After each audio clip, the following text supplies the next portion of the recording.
Welcome from all of us at He is Risen Ministries. Your support by subscribing and giving a thumbs up helps us keep creating videos that inspire and equip those seeking a deeper walk with the Lord. I'm really glad you're here today. Take a breath, settle in. This is a safe space to learn, to think, and to grow together. Today I want to talk about something simple but important, something all of us face. No matter our age, no matter how long we've believed. It's the idea that Christians, like moths, should not fly too close to the flame. You've probably heard the phrase, like a moth to a flame. Drawn in, mesmerized, curious, but unaware of the danger. The flame looks warm, it looks exciting, it looks harmless from a distance, but get too close, and it can destroy you. The Bible talks about this idea often, not with moths exactly, but with warnings, clear ones, loving ones. In Matthew chapter 26, verse 41, Jesus says, "The spirit indeed is willing, but the flesh is weak." That one sentence explains so much about the human experience. We want to do what's right. We really do. We want to honor God. We want to live with integrity. But our flesh, our impulses, our desires, they don't always agree. The flesh is weak, not evil, not hopeless, just weak. And because the flesh is weak, wisdom tells us something important. Don't flirt with trouble, not because you're a bad person, but because you're human. Proverbs chapter 4, verse 14 and 15 says, "Do not enter the path of the wicked, and do not walk in the way of evil. Avoid it, do not go on it, turn away from it and pass on." Did you catch that? Avoid it. Don't go near it. Turn away. Pass on. That's not fear. That's wisdom. Think of it like this. You don't stand on the edge of a cliff just to prove you won't fall. You step back because gravity is real. In the same way, temptation is real. And the Bible never tells us to test how strong we are. It tells us to be wise about where we stand. James chapter 1, verse 14 and 15 explains it clearly. Each person is tempted when he is lured and enticed by his own desire. Then desire, when it has conceived, gives birth to sin, and sin, when it is fully grown, brings forth death. Notice the progression. Lured, enticed, conceived, grown. It doesn't start big, it starts small. A glance, a thought, a click, a conversation. That's why flirting with trouble is so dangerous, because it rarely feels dangerous at first. Let's bring this into everyday life. Real life, modern life. Think about social media, scrolling late at night. Everyone else asleep. Your guard is down, you're tired, and suddenly content pops up that you know you shouldn't linger on. You tell yourself, "It's no big deal. I'm just looking. I can stop any time." That's flying close to the flame. Or think about relationships. You're texting someone. You know the vibe is crossing a line, but it feels good to be noticed, to be wanted, so you keep responding. That's flying close to the flame. Or think about anger. Someone wronged you. You replay the conversation in your head over and over. You imagine what you wish you had said, what you still want to say. That's flirting with trouble too.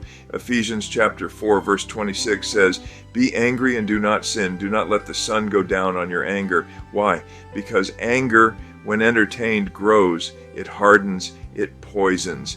The Bible understands human psychology better than we often realize. It knows how quickly small things become big things. Now let's talk about a classic example. The traveling salesman. This person travels for work, different city, different hotel, different nights, no one watching, no accountability. Every night he goes down to the hotel bar, not because he plans to cheat, not because he plans to ruin his marriage, but because he's bored, lonely, looking for connection. Night after night, drink after drink, conversation after conversation. He's flying close to the flame. Eventually something happens. Maybe not the first week, maybe not the second, but sooner or later. Why? Because when you flirt with trouble, you're bound to find it. 1 Corinthians chapter 10, verse 12 says, "Therefore let anyone who thinks that he stands take heed lest he fall." That's not a threat, that's a loving warning. It's saying, don't overestimate yourself. Don't assume you're immune. Stay humble, stay aware. Gen Z, this matters for you too. Maybe even more. You're growing up in a world where temptation is always one tap away, one swipe, one DM, one link. There's no waiting anymore, no barriers, no effort required. And that's exactly why boundaries matter. Boundaries aren't rules to ruin your fun. They're guardrails to protect your future. Think about it like this. If you're driving on a mountain road, those guardrails aren't there to limit your freedom. They're there to keep you alive. God's wisdom works the same way. Galatians chapter 5, verse 16 says, "Walk by the Spirit, and you will not gratify the desires of the flesh." Notice what it doesn't say. It doesn't say fight the flesh harder. It says walk by the Spirit. Direction matters more than willpower. If you keep walking toward the flame, you'll eventually feel the heat. But if you walk away, you don't need superhuman strength. You just need a new direction. This applies to habits too. Substances, entertainment, money. Maybe you tell yourself you can handle it. That you're different, that you know when to stop. But Proverbs chapter 6 verse 27 asks a simple question. Can a man carry fire next to his chest and his clothes not be burned? The answer is obvious. No, fire burns. Temptation entangles. That's not judgment, that's reality. And here's the good news. God isn't asking you to live scared. He's inviting you to live wise. 2 Timothy chapter 1 verse 7 says, God gave us a spirit not of fear but of power and love and self-control. Self-control doesn't mean isolation.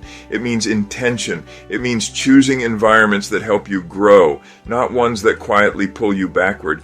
Ask yourself simple questions. Does this place make it easier to follow Jesus or harder? Does this habit move me closer to peace or closer to chaos? Does this relationship strengthen my faith or slowly erode it? Those questions matter. And if you realize you've already flown too close to the flame, hear this clearly. Grace is still available. Mercy is still real. Restoration is still possible.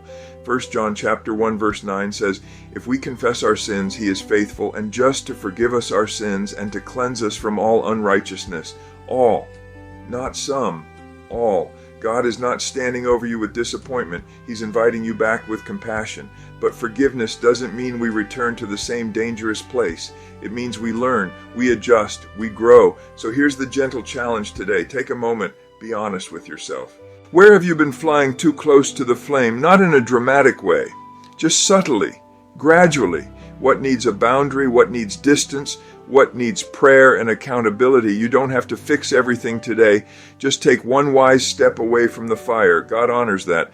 Psalm chapter 119 verse 105 says, your word is a lamp to my feet and a light to my path. Notice, a lamp to your feet, not a spotlight for 10 miles ahead, just enough light for the next step. And that's enough. You were not created to live burned, broken, or ashamed. You were created to live free, whole, alive. So spread your wings. Just don't fly into the flame. God's path may look quieter at times, but it leads to life. Thank you for spending this time with us today. We're truly grateful you're here. Got a question you'd like us to explore in a future video? Drop it in the comments below. We'd love to hear from you. For now, rest in the knowledge that the one who loved you first has already prepared a place for you in his eternal family, and may his voice ring clearly and powerfully this very day.